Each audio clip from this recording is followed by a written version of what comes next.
Olá, meus amados, mais uma vez aqui, chegamos nessa sexta-feira, tempo de praticamente encerrarmos aí a nossa semana, o nosso tempo de transmissões, não é mesmo?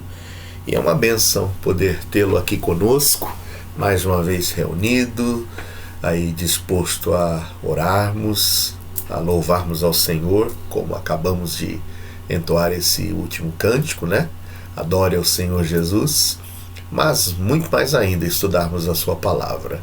Então vamos ter uma palavra de oração, agradecer a Deus pelo privilégio que nos dá de, mesmo nesse tempo difícil de pandemia, quando estivemos aí privados, né, dessa nossa comunhão presencial, a gente poder estreitar a cada dia os nossos laços de comunhão através das transmissões virtuais. Então fecha aí seus olhos e vamos orar agora, agradecer a Deus por essa bênção. Pai, mais uma vez chegamos à Tua presença e com gratidão em nossos corações, agradecendo por cada irmão, atento, Senhor, e conectado a essa nossa transmissão, a que o Senhor venha falar profundamente aos nossos corações nesta noite. Colocamos diante de Ti todas as ansiedades, angústias, pedidos especiais de oração, irmãos ainda atravessando dificuldades na área de saúde, conflitos familiares, e tantas outras questões, ó Deus, em que só podemos encarar a possibilidade de vitória e de solução se o Senhor estiver, ó Deus, em meio a essa busca de solução e de vitórias. Então queremos Te colocar como sendo o centro, Senhor, dessas nossas angústias, o centro da busca da solução para as nossas adversidades. Obrigado. Fala aos nossos corações durante essa noite, no tempo de estudos. É a oração que fazemos em nome de Jesus. Amém. Muito bem, nós temos aí bênçãos a compartilhar, como desde a última quarta já compartilhamos, né?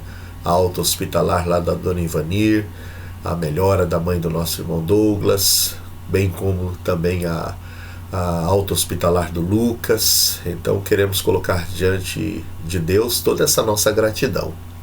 Mas também aproveitamos as sextas-feiras para o nosso estudo bíblico, e eu quero agora te chamar a atenção para o nosso tempo agora de abrirmos a palavra de Deus e crescermos na graça e no conhecimento do Senhor. Nós temos trabalhado esse tema às sextas-feiras, começamos na semana passada sobre um panorama bíblico.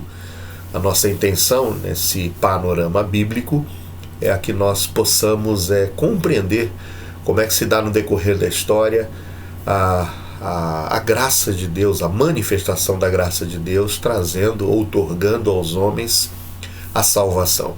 Então nós começamos na semana passada lendo Apocalipse 21, 1 a 8, quando nós observamos sobre o futuro que foi aí profetizado por João, na situação de um novo céu e uma nova terra. Veja que o que nós aguardamos para uma eternidade futura é a manifestação de um novo céu e uma nova terra. E João escreve como era essa nova Jerusalém, essa cidade, né, adereçada, essa cidade belíssima, chamada de tabernáculo de Deus, habitação de Deus, onde Deus estará e onde o seu povo habitará com ele. Algumas características desse novo céu e dessa nova terra é a ausência de choro, de pranto, de morte, não haverá mais dor, nenhum tipo de clamor, é a ausência definitiva de qualquer consequência do pecado. Porque quando o pecado entra na história do ser humano, o pecado traz tragédia, traz corrupção, traz problemas, traz dificuldades, traz enfermidades, traz situações que nós até hoje lutamos, né, para vencer essas consequências do pecado.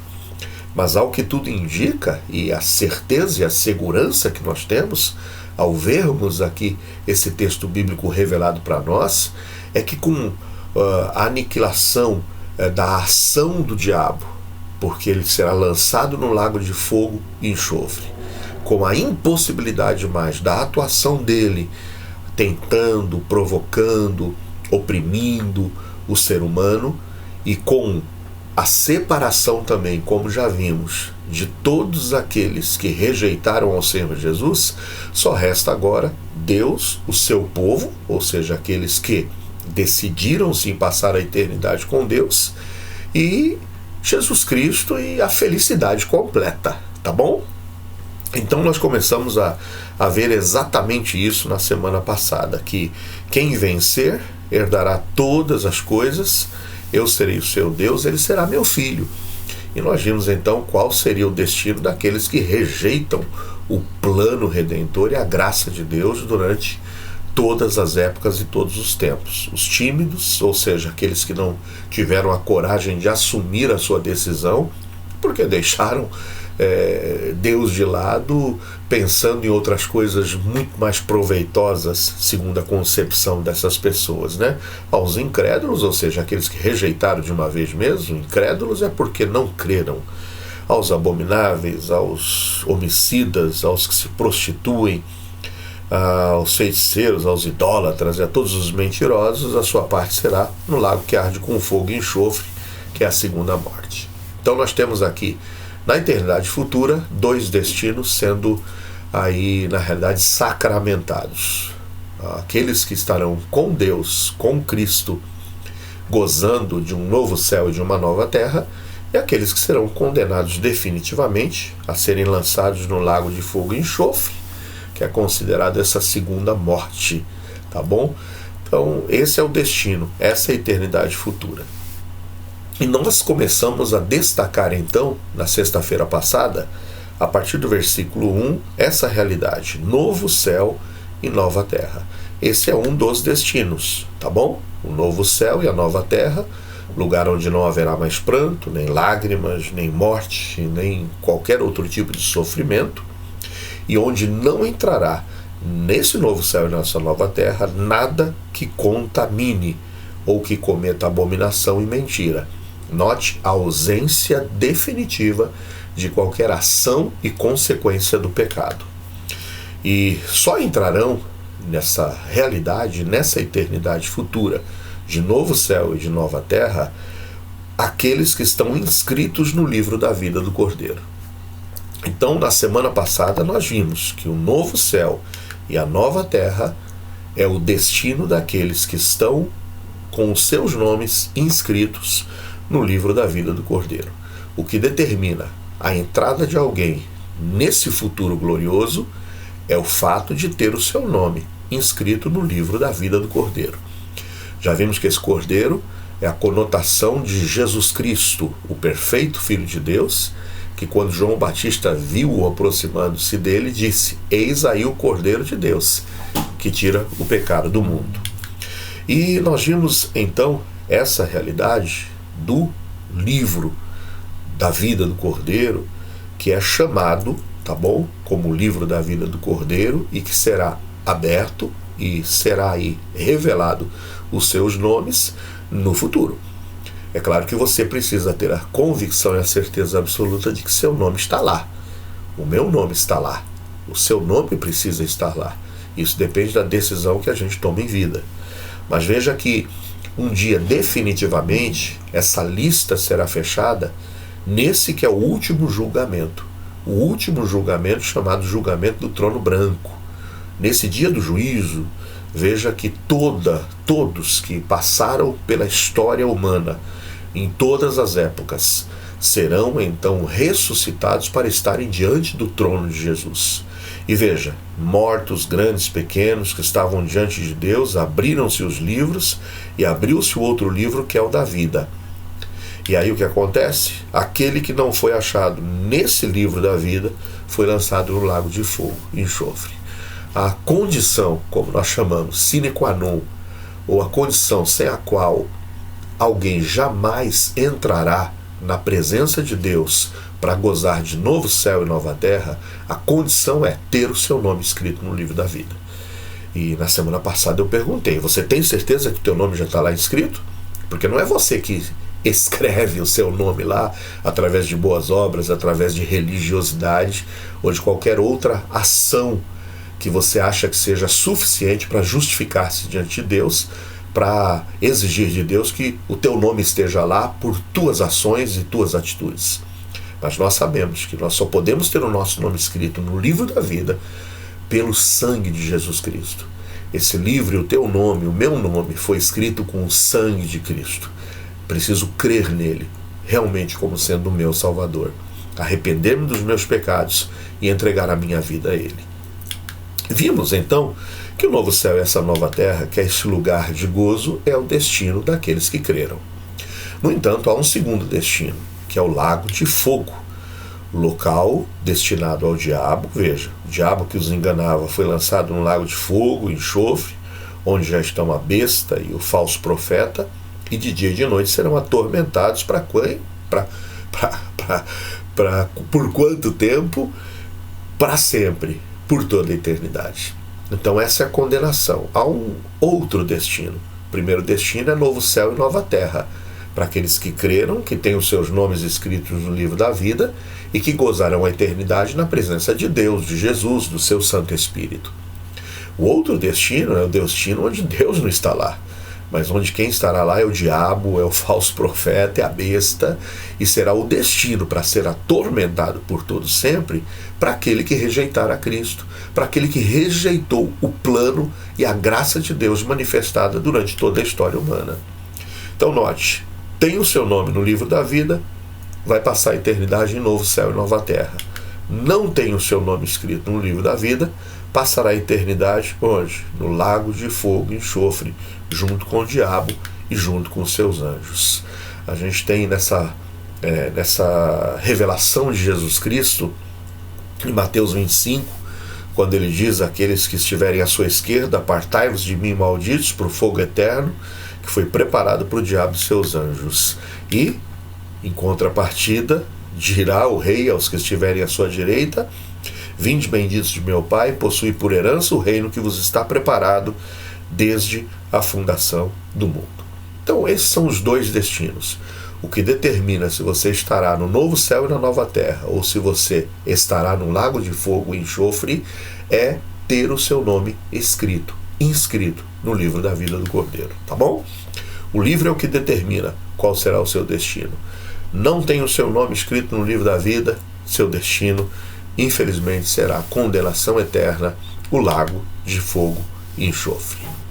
E nós observamos aqui que num futuro, o que determina é justamente essa rejeição. Veja aqui, em um dos momentos futuros que João nos revela, e esse é um dos momentos quando da grande tribulação que sobrevirá sobre essa terra, vimos que o dragão, as pessoas adoraram o dragão, que havia dado à besta o seu poder, e adoraram a besta dizendo: quem é semelhante à besta? Quem poderá batalhar contra ela?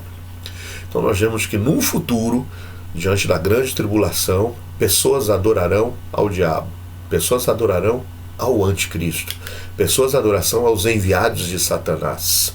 E veja, abriu a sua boca em blasfêmias contra Deus, para blasfemar do seu nome e do seu tabernáculo e dos que habitam no céu. E adoraram-na. Quem vai adorar ao diabo, quem vai adorar ao anticristo, quem vai adorar todo esse sistema governamental que se instalará no futuro durante a grande tribulação, são justamente aqueles cujos nomes não estão escritos no livro da vida do Cordeiro, que já havia sido morto desde a fundação do mundo. Então aqui é um aspecto do futuro, é um momento do futuro em que nós que já estudamos o livro de Apocalipse sabemos que nos remete ao tempo da tribulação, onde muitas pessoas adorarão ao anticristo, adorarão abertamente ao enviado de Satanás, rejeitarão ao Senhor Jesus Cristo. Por que farão isso? Porque não tinham os seus nomes escritos no livro da vida do Cordeiro. Então é impossível que alguém que tenha o seu nome inscrito no livro da vida do Cordeiro venha a adorar a Satanás. É impossível, porque adorar a Satanás e adorar a esse sistema político que será instaurado no futuro, Isso é papel de quem? Daqueles que não são salvos, tá bom? Um salvo jamais adoraria a Satanás e entregaria-se a blasfemar contra o Senhor e rejeitar a Jesus. Porque já está naquela lista de Apocalipse 21:8, lembra-se? Os incrédulos, os abomináveis. O destino deles é o lago de fogo, tá bom?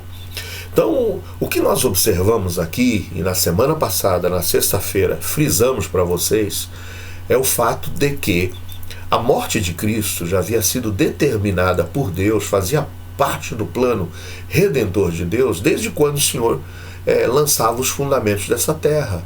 Quando o Senhor começava a história humana, lá em Gênesis 1, já havia um plano, que seria o plano de enviar Jesus Cristo, o seu perfeito Filho, que haveria de morrer.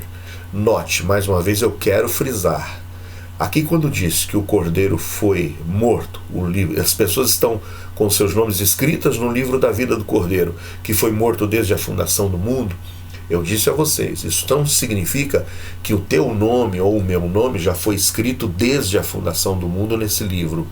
Não é que o Senhor nos predestinou já para ter o nosso nome escrito desde a fundação do mundo. O que nós dissemos é que o fato de que Cristo haveria de morrer para que através da sua morte, através da fé depositada nele, nós pudéssemos ter o nosso nome escrito no livro da vida, esse ato já foi determinado desde a fundação do mundo. O fato de que Cristo morreria, tá bom? Nós não apoiamos o fato da predestinação dos homens já à salvação, de o Senhor ter uma lista já pré-determinada daqueles que seriam salvos e daqueles que não seriam salvos. Mas é claro que Deus, por ser onisciente, já tem a presciência, ou seja, já sabe quem é que no futuro aceitaria ou não o seu plano redentor. Ele já tem ciência, mas não que ele já determinou isso, tá bom? A nossa história, ela se resume sempre, a história do ser humano, em passado, presente e futuro. E essa semana eu ilustrava para alguém. Imagine que nós temos aqui, eu tenho esse meu controle, esse passador de slides, tá bom?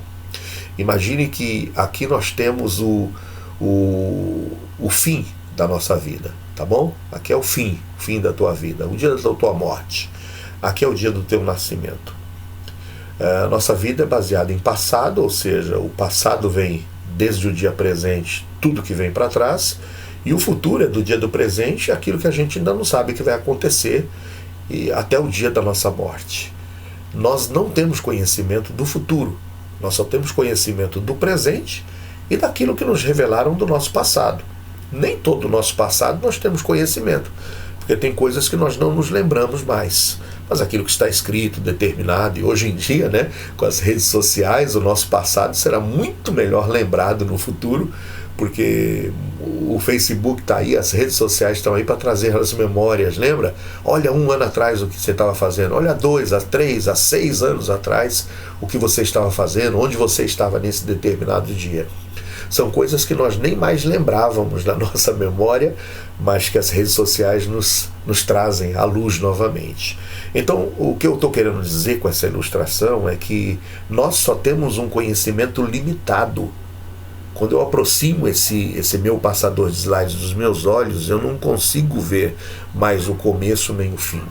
Mas Deus, Ele tem a visão completa. É como eu, agora, no papel de Deus, olhando para esse aparelhozinho e sabendo exatamente onde que se dá o começo e o fim.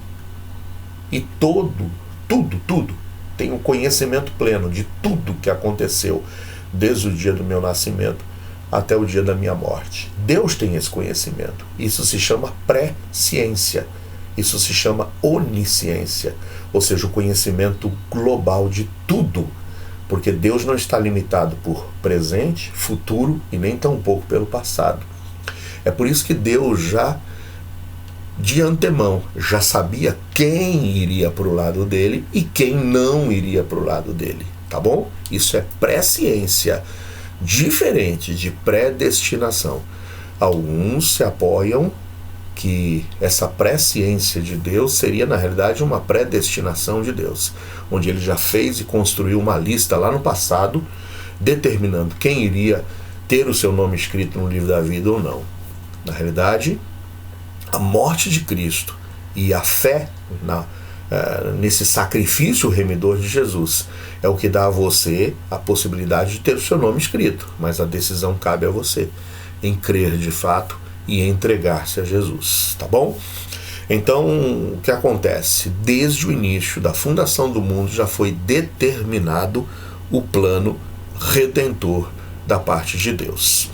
Continuando então, o livro da vida do Cordeiro, que determina quem vai gozar de novo céu e nova terra e quem vai ser condenado para o lago de fogo, já foi esse livro escrito, já foi, na realidade, o livro escrito não, deixa eu consertar, já foi esse fato de que o nome seria escrito no livro, determinado já desde antes da fundação do mundo. Quando Deus estava lançando os fundamentos da terra, já estava determinado que Cristo enfrentaria a cruz e que esse seria o plano, essa seria a forma para que no futuro aqueles que acreditassem, aqueles que crescem, aqueles que se entregassem, aqueles que recebessem a Ele como Salvador, tivessem o seu nome escrito no livro da vida. Deus sabe quem é que vai e quem é que não vai crer? Sabe, em virtude dele ser Deus e ter o quê? A visão completa de toda a história. Ele não está limitado como nós pelo tempo, mas ele é o dono do tempo. Ele visualiza já dentro da nossa história o nosso passado, o nosso presente e o nosso futuro, tá bom? A partir daí, nós então vamos ver como que Deus se revelou ao homem através da criação. Como Deus, em primeiro lugar, manifestou-se através de tudo que foi criado. Deus se fez conhecido através da criação. Deus é um Deus tremendo, é um Deus pessoal, é um Deus que deseja relacionar-se com o ser humano. Por isso ele se revela ao ser humano. Revela ao ser humano de diversas formas, de diversas maneiras. E começou a revelar-se ao ser humano de uma primeira forma através da criação. É a sua revelação através da natureza e das coisas criadas. Vamos dar um passeio lá no livro de Gênesis. Lembra como é que começa a história da fundação do mundo? Quando Deus já havia estabelecido com Cristo que seria necessária a vinda do seu Filho Jesus para que morresse na cruz do Calvário. Como é que começa essa história da humanidade? Começa em Gênesis 1:1 dizendo que no princípio criou Deus os céus e a terra. Princípio de quê? Não o princípio de Deus, não o princípio de Jesus, mas o princípio da história humana. No princípio da história humana, criou Deus os céus e a terra. A terra, porém, era sem forma e vazia. Sem forma, vazia. Ou seja, nada do que a gente olha hoje, nesse princípio estava lá. Nada da natureza que nós contemplamos hoje estava lá. Nenhum animal, nenhum vegetal, nenhum mineral, nenhum astro, nada. A terra estava sem forma e vazia. Foi aí que Deus começa então. Disse Deus, haja luz, e houve luz. E viu Deus que a luz era boa, e fez Deus então o quê? Separação entre luz e trevas. E aí nós temos o primeiro dia estabelecido. O primeiro dia em que Deus manifesta a luz, traz a luz à cena. E Deus vê que a luz era boa e separa a luz de trevas. Ato criativo do primeiro dia. Luz. A existência da luz. Energia, calor, iluminação. E aí o que acontece? Vem o segundo dia. O Senhor faz separação entre águas e águas. O Senhor separa as águas que estariam acima e as águas que estariam embaixo. Então note, o planeta Terra passou a ser o quê? Inundado por águas. Passou a ter água. Água acumulada na terra e água acumulada no céu. É o ciclo que a gente muito bem conhece. Água evapora, água depois se condensa e cai de novo para baixo. Então é o ciclo da água que sobe e desce. Então águas acima, lá no firmamento, chamado de céu, e águas embaixo, num volume de águas chamado de mares. Então assim começou o segundo dia. E o terceiro dia? O terceiro dia, Deus faz surgir na água porção seca. Então surge continente, surge terra, surge local onde poderia se pisar, onde não haveria água, local seco, tá bom? E aí, o que acontece nesse terceiro dia? Nessa porção seca, na terra, é plantado toda sorte de vegetais. Então, terceiro dia, nós vemos a porção seca surgindo e todos os vegetais sendo plantados nessa terra. Árvores frutíferas, vegetais, tudo que você imagine relacionado ao quê? À terra. A gente vem então para o quarto dia. No quarto dia, o que fez Deus? No quarto dia, lembra que ele havia separado luz de trevas? Então ele determinou que o que seria o fator determinante de ter luz e ser dia, e o que determinaria a ser noite, seriam os astros que foram criados por ele. Ele cria o sol para que pudesse governar o dia e cria a noite, a lua, para que pudesse governar a noite. E cria também todas as estrelas para povoar o céu. Então nós já temos agora aqui os dois astros que determinam o que seria dia e o que seria noite, o sol e a lua. Aí vem o quinto dia. No quinto dia, o Senhor resolve agora povoar. Povoar o quê? Águas e céu. Águas e céu. Ele cria, portanto, as aves para povoar o céu e os peixes para povoar os mares. Então agora nós temos animais, já seres viventes, povoando os céus, voando, e nós temos os peixes nadando e povoando a parte líquida da terra. Aí vem o sexto dia. O sexto dia o Senhor vai povoar agora a terra, criando os animais e criando o homem e a mulher. Então aqui nós temos um resumo de toda a criação de Deus. O princípio em que Deus já, depois de toda essa criação, no sétimo dia descansou, aplaudiu, contemplou tudo que ele havia feito, e visto que tudo isso que ele havia criado era muito, mas muito bom. Então nós temos aqui a criação e Deus se manifestando através dessa criação. Deus manifestando a sua bondade ao homem através de todas as coisas que foram criadas. Em um resumo, só para a gente entender como que a ordem de Deus é feita, como Deus é um ser organizado. Note, primeiro dia, o que acontece? Separação de luz e trevas. Segundo dia, separação de águas e águas. Terceiro dia, surgimento da porção seca nas águas e toda sorte de vegetais. Olha que interessante.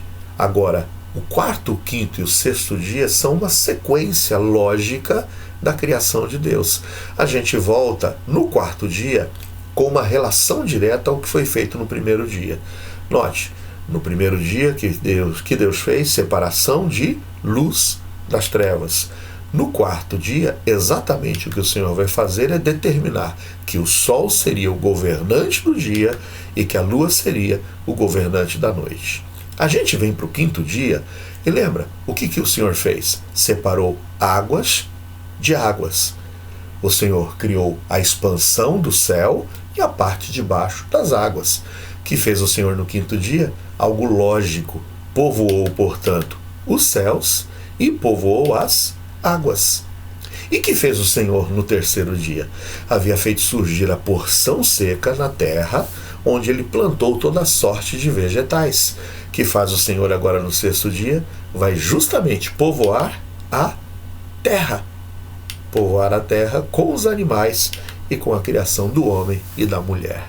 É só para a gente ver como nosso Deus é um Deus que vai se manifestando gradativamente na história. A gente já consegue perceber isso através da criação do mundo, de uma forma organizada e lógica.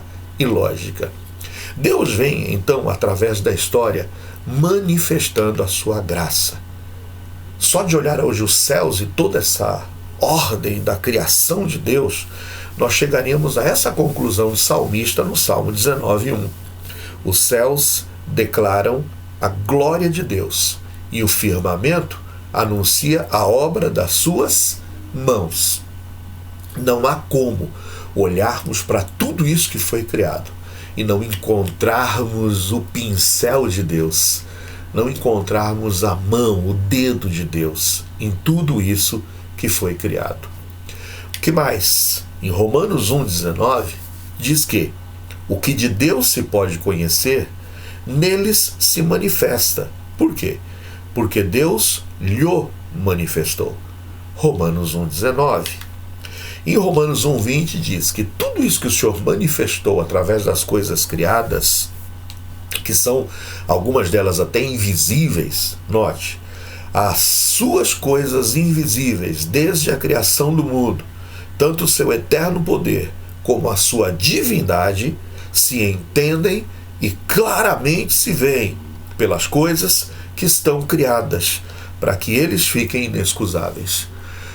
Essa manifestação de Deus através da ordem da criação deveria trazer ao homem implicitamente a crença na existência de um ser superior. Alguém que houvesse organizado toda essa criação. Através de tudo que foi criado, Deus provou o seu amor e interesse pelo homem.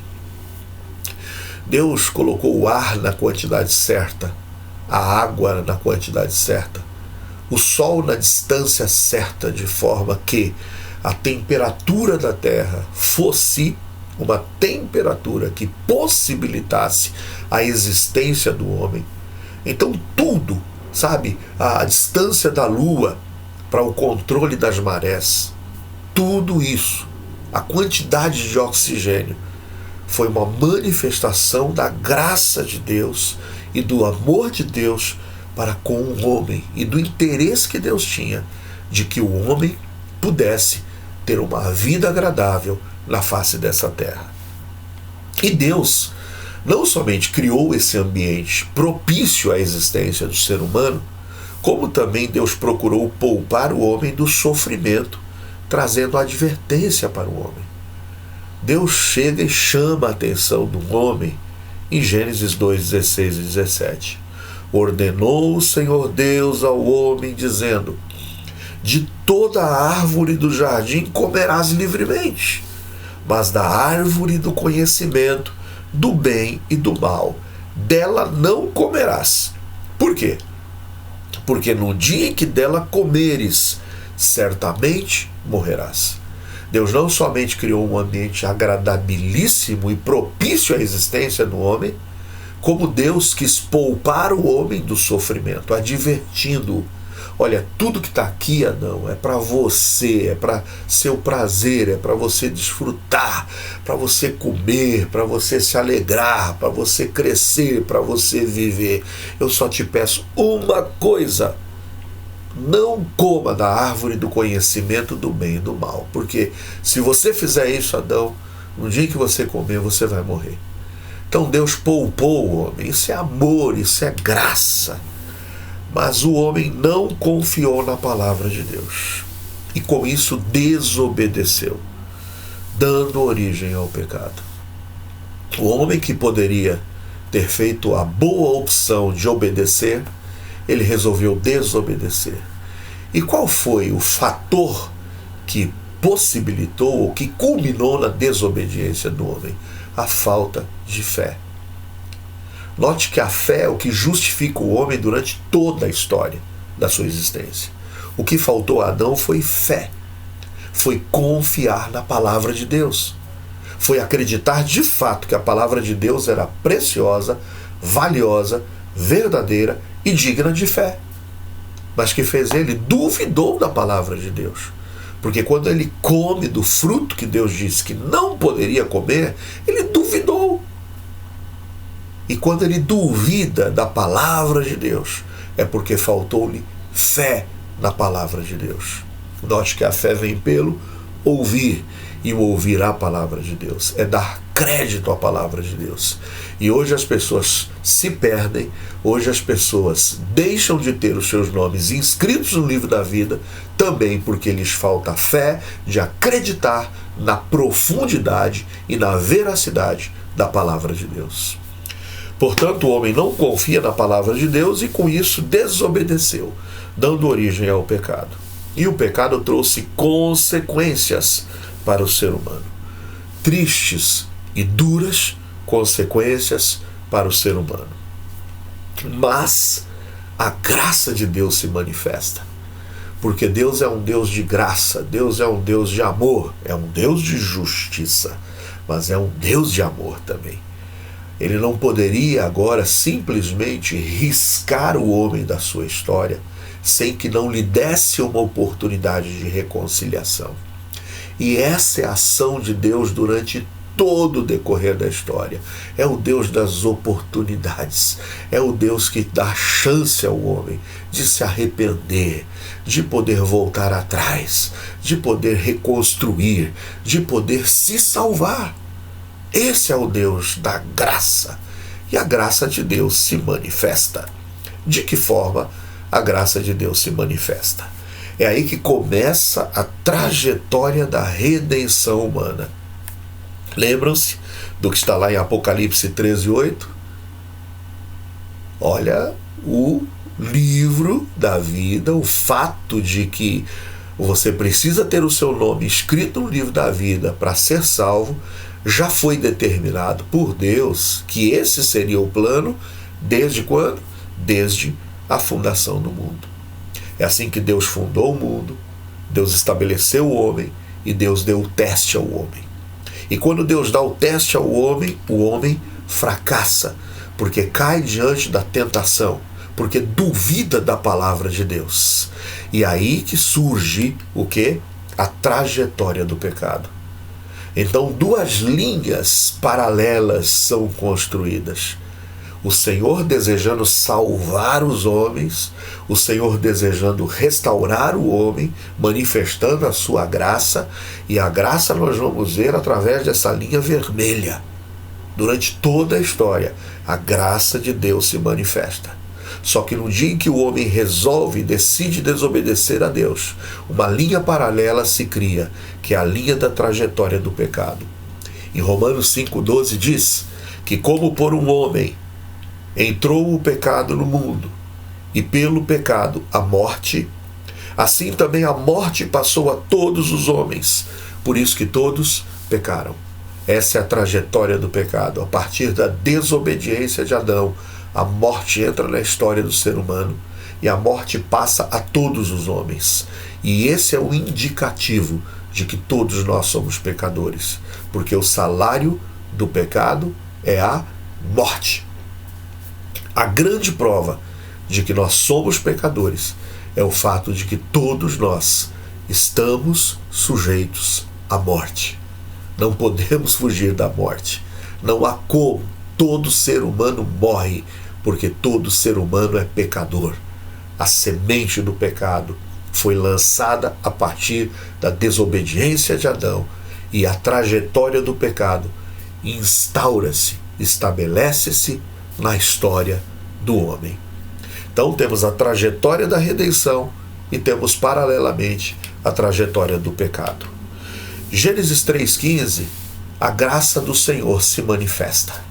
Porque em Gênesis 3:15, após o homem pecar e desobedecer, vem a primeira promessa de redenção, a primeira promessa da manifestação da graça de Deus.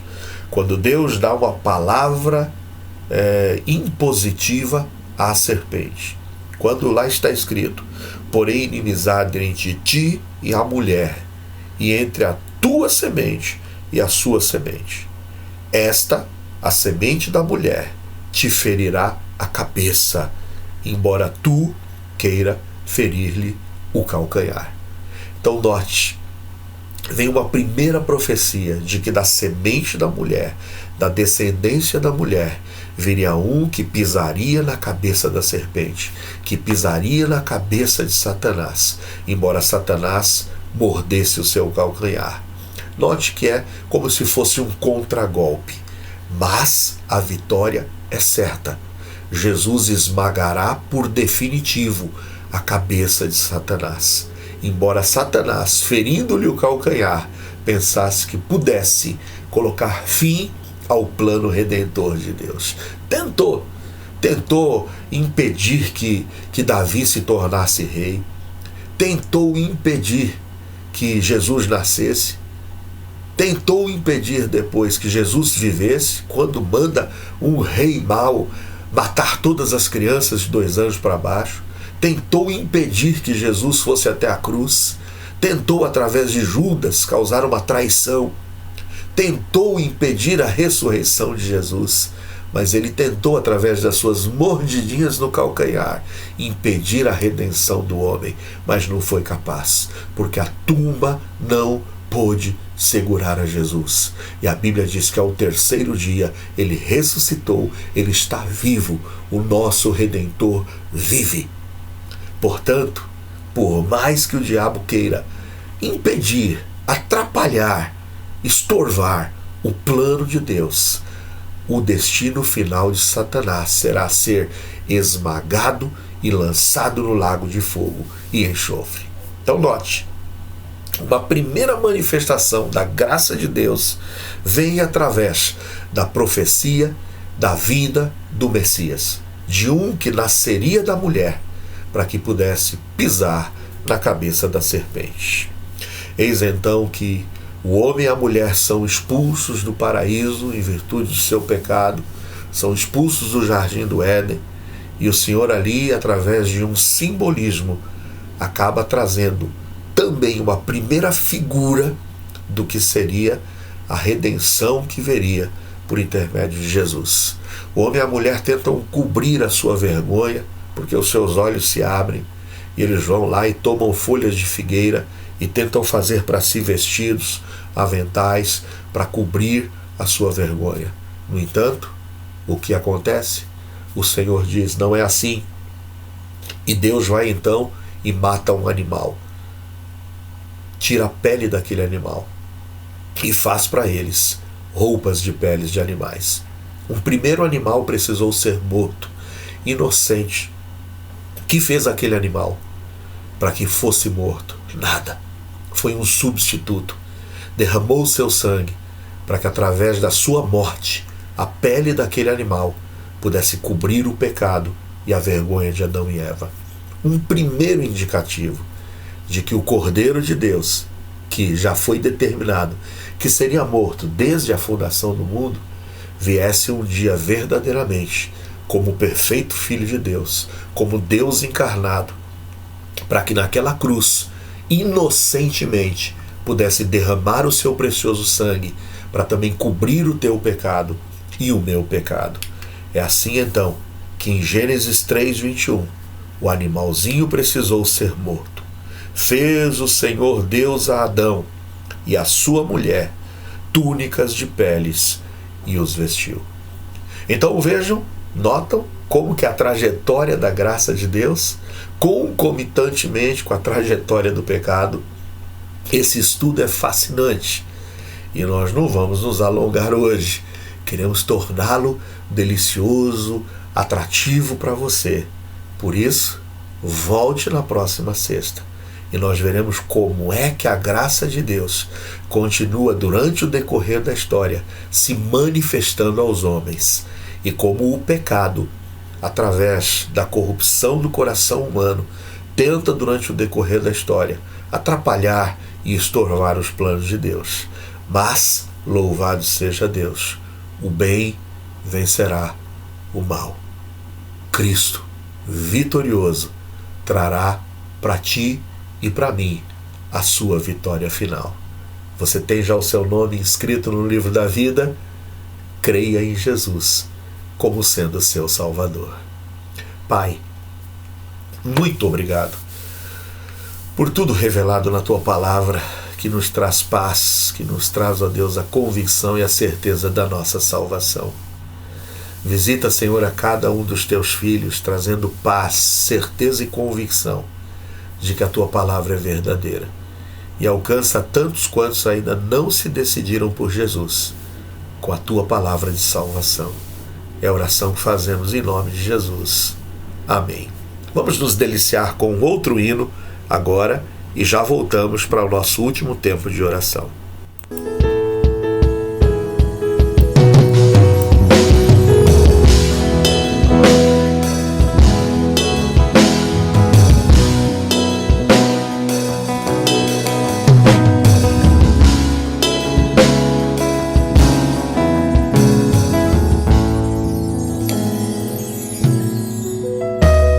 Os confins da terra, no mais profundo mar, nas alturas do céu, louvado és dentro dos corações, em meio a um clamor, nasce esta canção. Os povos cantam por toda a eternidade.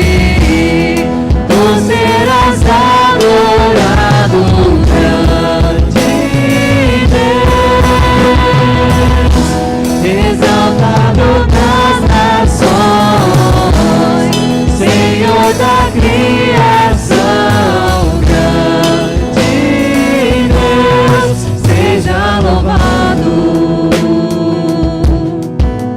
Desde os confins da terra, no mais profundo mar, nas alturas do céu,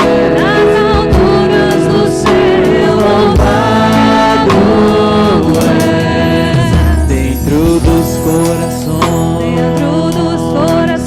em meio a um clamor, nasce esta canção. E os povos cantam por toda a eternidade. Tu serás adorado, grande Deus, exaltado nas nações, Senhor da criação. Seja louvado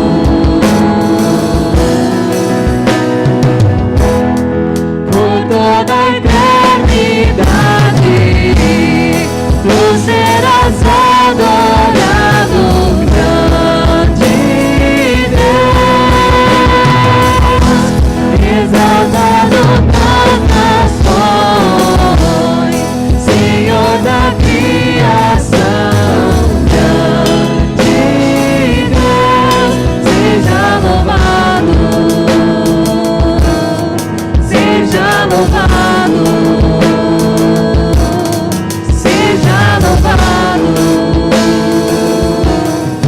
seja louvado. Desde os confins da terra, no mais profundo mar, nas alturas do céu.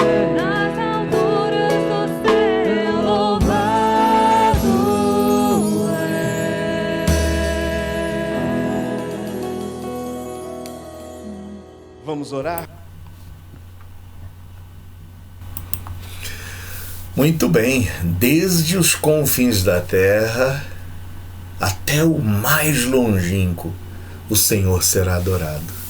Louvado seja Deus, porque no decorrer dessa trajetória da graça de Deus, O Senhor vem salvando, vem redimindo, vem transformando vidas, juntando gente de toda tribo, raça, língua, povo e nação, desde o mais longínquo confins da terra, não importa onde, um dia todos estaremos juntos adorando ao Cordeiro. Espero de coração que você tenha o seu nome escrito no livro da vida. Se não, tome a sua decisão quanto antes. Saiba que o pecado é justamente a consequência da dúvida, a consequência de ter o homem desobedecido a Deus. Porque duvidou da palavra de Deus, acabou dando ouvidos à palavra do inimigo e trouxe a consequência do pecado sobre toda a humanidade. Hoje todos nós já nascemos com a semente do pecado e o pecado nos levará à morte. O pecado, naturalmente, já nos levará para o lago de fogo e enxofre. Se você não fizer nada durante o decorrer da sua vida para mudar a trajetória da sua vida, você já nasce destinado ao inferno. Eu já nasci destinado ao inferno. Agora eu precisei mudar a história da minha vida. E a mudança da história da vida vem quando você ouve a palavra de Deus, reconhece que é um pecador, confessa esses pecados e essa tua busca de tentar ter o seu nome escrito no livro da vida por tua própria força e por teus próprios atos, colocando às vezes uma religião, uma denominação, uma atitude, um cumprimento de alguma exigência, a obediência de um determinado dia. É quando a gente acha que pode colocar outras coisas como sendo determinantes para ter o nosso nome escrito no livro da vida. Sabe, o único que pode escrever o teu nome no livro da vida é Jesus Cristo, porque Ele pagou o preço do teu pecado. Na cruz do Calvário Ele derramou o seu precioso sangue, para que você hoje, pela fé, se o receber como seu Salvador, se você hoje realmente renunciar a tudo que você tem colocado como intermediário entre Deus e você, você possa hoje confessar e dizer: eu creio em Jesus, é só por Jesus, Ele é para mim o meu caminho, a verdade e a vida. Entregue-se a Jesus e tenha o seu nome inscrito no livro da vida.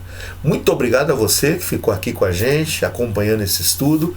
Volta na próxima sexta-feira, tá bom? Continuaremos com o nosso estudo sobre o panorama bíblico, olhando aí para toda essa trajetória da graça de Deus na história do ser humano. Vamos orar?